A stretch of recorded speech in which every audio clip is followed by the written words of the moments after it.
Hi, Mr. Promany. So I'm going to be reading my Decriminalize Marijuana 1AC, and I have a stopwatch, and I'll be reading from a monitor, so that's why I'll be looking here and not directly at my laptop. So, yeah. Okay. Whew, I got this. I will be starting my time in 3, 2, 1.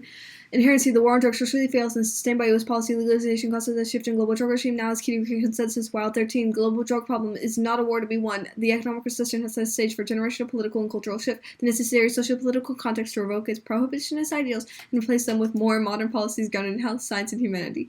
The U.S. can remedy its mistake by using its considerable diplomatic influence and international presence to foster reform in other countries. This will help redeem our image internationally and repair foreign relations because of the monumental scope of the international marijuana market is largely created by U.S. demand. For this movement to be successful and effectively manage the epidemic at hand, there must be a broad consensus around the world that the current drug policies are morally harmful. The U.S. wields considerable influence over the world, so it's no surprise that it calls for development and maintenance of prohibitive, punitive drug policies, resulted in the majority of the international community following. If the U.S. is serious about addressing the ineffectiveness of the war on drugs, then the federal government must remove marijuana from its list of criminally banned substances. Marijuana convictions create a cycle of violence that is not limited to and spills over to every facet of life. The impact of arrest compounds the structural violence. Adherence 20. Convictions should be cleared and all convicted persons should be released from the terms of their sentence. For the marijuana conviction, people who are no longer dealing with direct sentencing and consequences for criminal convictions still grapple with formal civil legal restrictions and forbid them from fully engaging in their communities. Demarcation as a criminal is demarcation as an other, and a person identified as a convicted criminal in his or her community may always find it difficult to fully participate. Plan: the United States federal government should enact substantial criminal justice reform in the United States by decriminalizing marijuana and retroactively expunge past and pending convictions for marijuana possession. Solvency: federal marijuana liberalization must include removal of criminal convictions and freeing of people incarcerated, like 20. Black people are more likely than whites to be arrested for marijuana, even after decriminalization and legalization. Black people are 3 times more likely than white people to be arrested for marijuana possession, notwithstanding comparable usage rates. In some states, racial disparities are extremely high. Montana, where black people are nearly 10 times more likely than whites to be arrested. 31 states are now more likely to arrest black people for marijuana than they were in 2010. Marijuana legalization on a federal level will not completely solve a bigger problem that drug arrests and law enforcement practices generally target and victimize black Americans and other racial groups.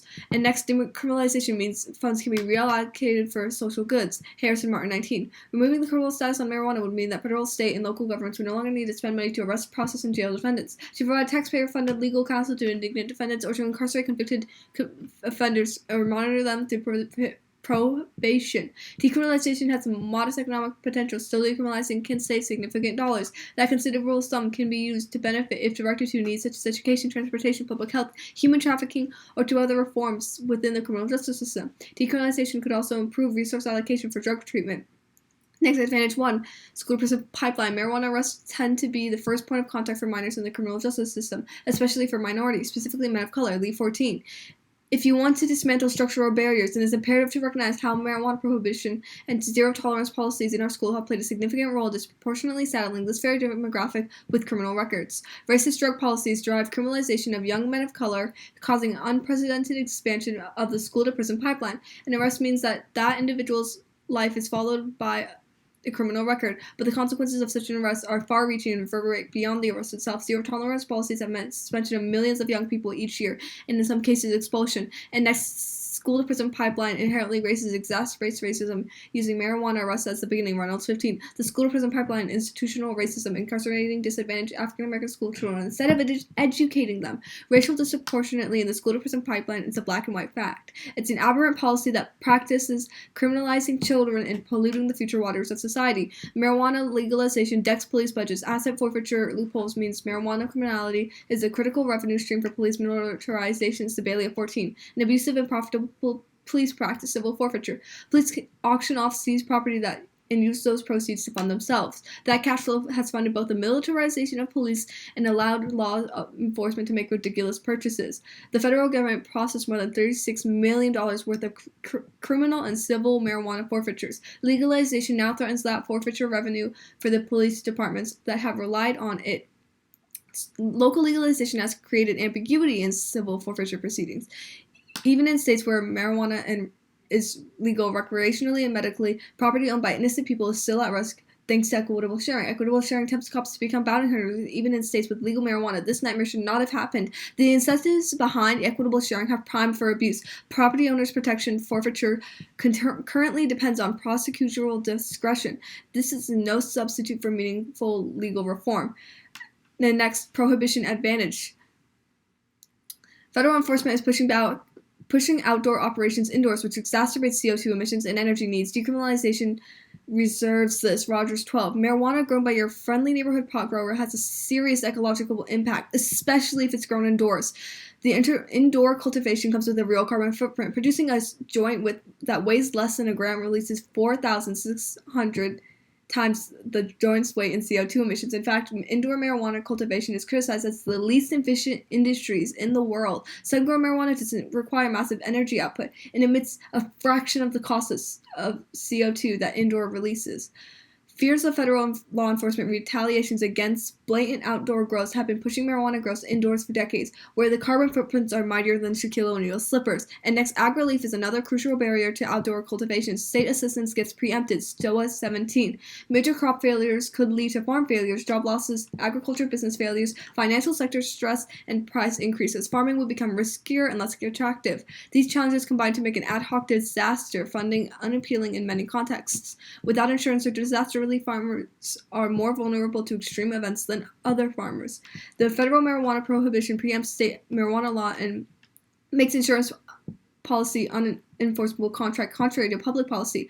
This lack of support may dissuade existing farmers of insured crops from incorporating marijuana into their crop portfolios, as well as suppressing the normalization of marijuana cultivation. And next, the risk is high. Indoor cultivation represents an existential threat to the community. Small 18. Unsustainable ag is chief threat to planetary resources. Cultivation is significantly consumptive and polluting. Marijuana represents the most rapidly expanding industry in the Western world. Immense fortunes are now being invested into cultivation of marijuana plants and is based on growing them in energy-consuming greenhouses, which contribute significantly to atmospheric deterioration and indirectly to endangerment of biodiversity. Warming causes extinction and eviscerates biodiversity. Sequestration reduces its severity. The Earth is now at a critical stage in which amplifying feedback effects to global warming transcends point of no return. Emissions of greenhouse gases inevitably lead to a major shift in terrestrial climate, and thereby the demise of humans and of species.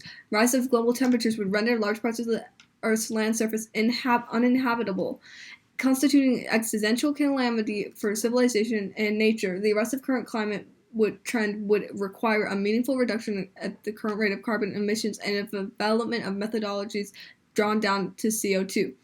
And next, outdoor cultivation sequesters CO2 that mitigates climate change. Carbon sequestration can be both a natural and deliberate process that removes CO2 from the atmosphere or diverts its emission sources. A concentration of cannabis plants like a farm can capture the CO2 in the atmosphere and use it in photosynthesis to restore in its roots, branches, and leaves to help mitigate or defer global warming and reduce its consequences of climate change. I finished that exactly at 7:59. I don't know if you can see it, but yeah, that was so scary. I didn't think I was gonna make it, but I just did by 40 seconds to spare, or 40 milliseconds to spare. Anyway, I'm out of breath, but yeah, I think that works. Okay, cool.